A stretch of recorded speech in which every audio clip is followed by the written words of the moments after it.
कांग्रेस अध्यक्ष मल्लिकार्जुन खड़गे ने एक बार फिर केंद्र की मोदी सरकार और बीजेपी पर तीखा हमला बोला है।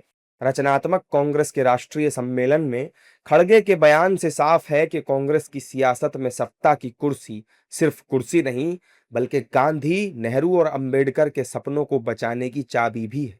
सवाल बस इतना है कि जिन सपनों की दुहाई आज दी जा रही है, उन्हें जमीन पर उतारने के लिए सत्ता चाहिए या मजबूत विपक्ष भी काफी है।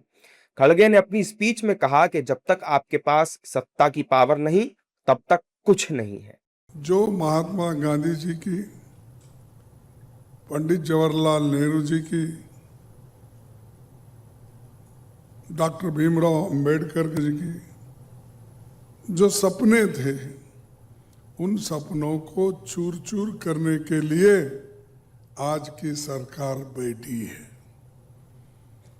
इसको सबक सिखाना है। इसको अगर सबक सिखाना है तो हम लोग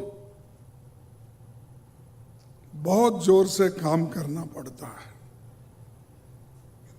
क्योंकि जब तक आपके हाथ में पॉलिटिकल पावर नहीं आएगा, तब तक आप कुछ नहीं कर सकते।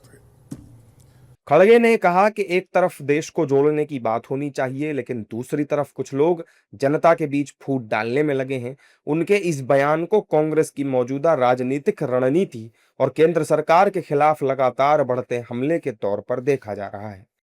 देश को बनाना, देश में एकता रखना